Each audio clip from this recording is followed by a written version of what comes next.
Hello there people, welcome to the Perfume Experience. Welcome to a special video, and in this particular video, as the title says, it's about top 10 master perfumers in the world and their most favorite or most popular creation, right?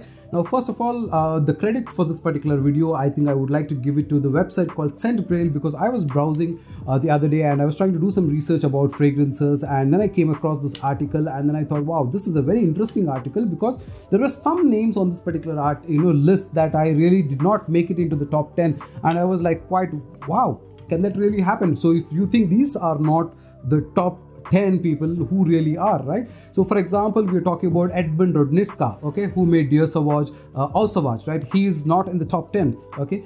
Francis Damache, who made Dior Sauvage, is not in the top 10.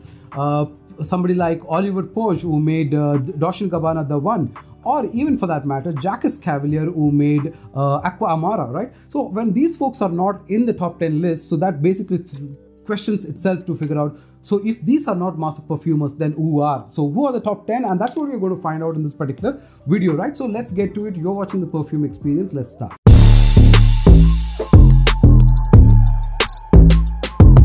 Why master perfumers are important? A few brands like Frederic Malle, Amouage, for example, started advertising or branding or marketing themselves with the use of master perfumers to kind of to say that, okay, this particular fragrance was created by this particular master perfumer, and that brought in a lot of loyal customers, and that brought in helping this particular brand to get a lot of business as well, right? So as these things started, and I think this was at a cusp when niche perfumery was getting started, or probably getting recognized in more general mass appealing, or rather more masses, right? So at that point of time, I think a lot of these brands decided to go with associating themselves with master perfumers who have created this particular fragrances, right? So having said that, now let's get into the top 10 list of master perfumers. The first one to begin with is Annick Menado. Now Annick Menado is a perfumer who had Michael Almirac as her mentor, and we will talk about Michael Almirac in a few minutes time.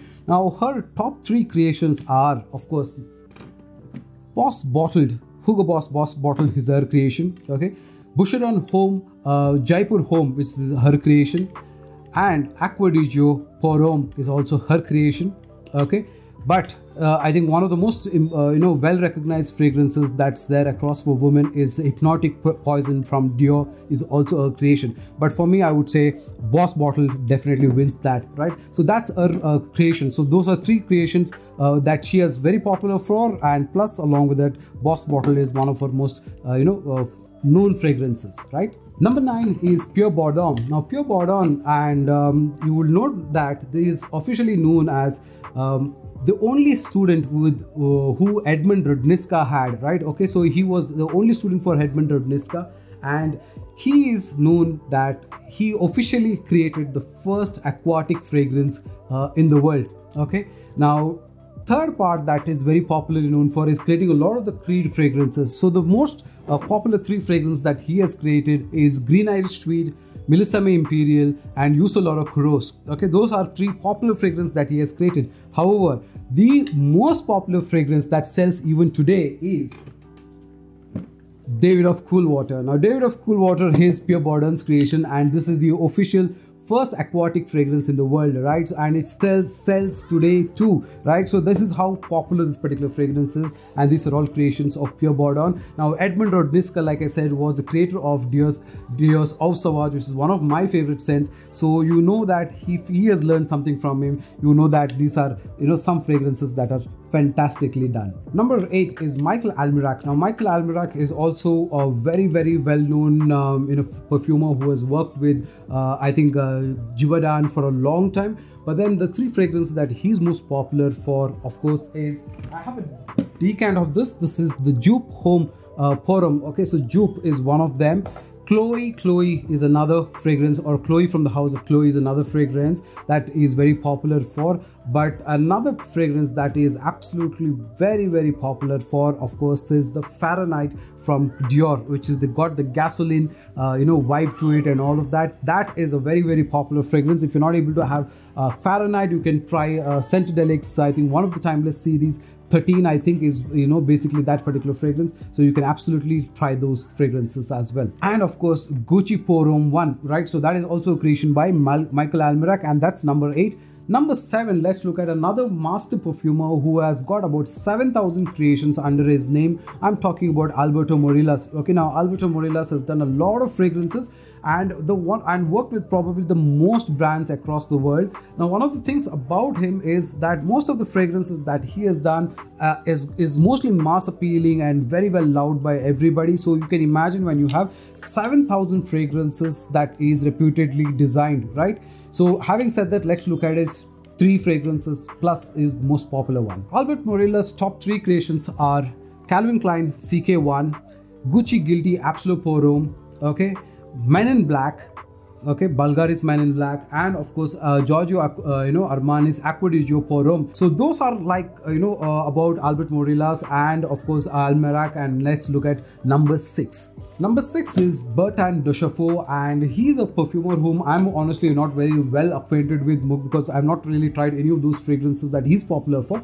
But Amoureuse Jubilation 25 is one of those fragrances that is very, very popular for, and a couple of more fragrances which I will put up in the list, but that's number 6, right? Let's get into the top 5 master perfumers now and have a look at what are their most popular creations. Number 5 is a master perfumer who is, I think, my absolute favorite master perfumer. I'm talking about Maison Francis Cardigan, or Francis Cardigan as we call him.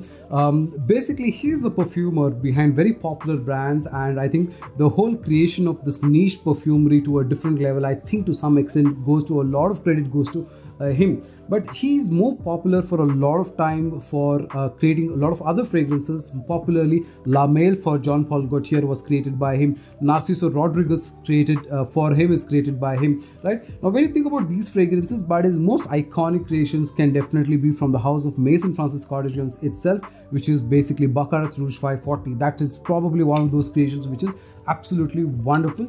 Today, I think he's an in-house perfumer, master perfumer for Hermès. Okay, that is where Francis Cardigan is, today as a living legend in terms of the creations that he has done. But for me, Baccarat Rouge 540 would be an absolute fantastic fragrance that you should absolutely try. Number 4 on this list is Jean-Claude Ellena. Now, Jean-Claude Ellena is very popular for a lot of fragrances, especially from the house of Hermès and all of that. But his most popular fragrances have to be Cartier Declaration for him, and of course Terre de Hermès EDT. That's a creation that's come from him. So whenever you wear this particular fragrance, now you know who created it's Jean-Claude Ellena. Number 3 is Jacques Polch, and Jacques Polch is basically somebody who's worked with Madame Coco Chanel for a long time. And obviously when you know Coco Chanel and the word Chanel attached, this particular person has created a lot of fragrances which are very, very popular.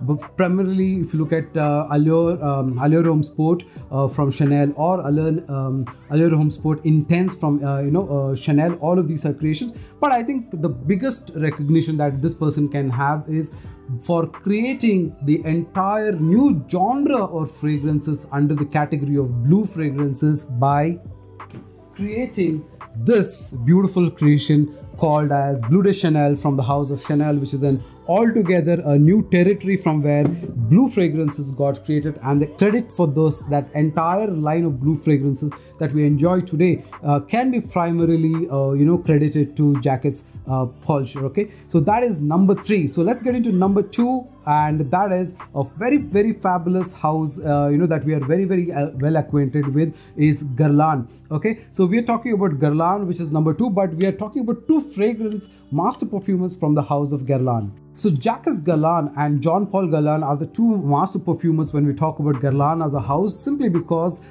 Jean Paul Guerlain is Jacques Guerlain's grandson. Okay, although today is no longer part or no longer associated with the house Guerlain, but then 3 creations that they are very popularly known for. Of course, the Guerlain Vetiver fragrance is one. You can talk about Habit Rouge as another fragrance. A lot of credit for Habit Rouge goes to Jean Paul Guerlain. Now, the most popular fragrance for Guerlain is also also Shalimar or the Parfum, which is very, very popular for Guerlain. Okay, but a lot of other fragrances also from the house of Guerlain, but I think you can definitely pick up any Guerlain fragrance. I would say Vetiver is one of the nicest fragrances that you can enjoy.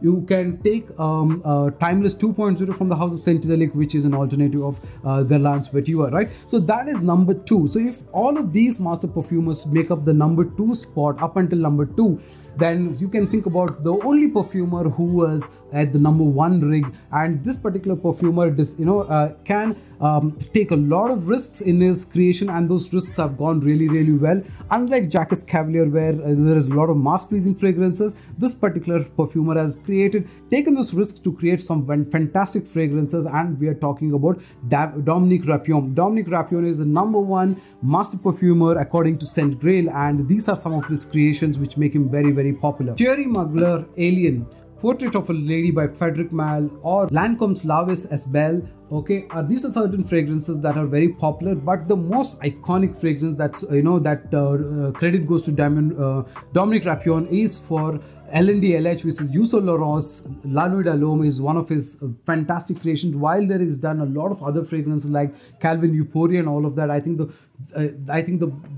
of the best date night scents definitely has to be LNDLH, right? So these are the top 10 master perfumers in the world and the creations behind them. So now you kind of probably get a little bit of insight of how popular these master perfumers are and how fantastic their noses are. And Dominique Rapion is credited to have the best nose in the world, right? So if you enjoyed this video, please hit the like button, subscribe and share, and I will let me know what are the topics you'd like to watch, and I'll bring more such videos for you if you like them, right? Up until next time, take care. You're watching The Perfume Experience. My name is Rodney. Bye for now.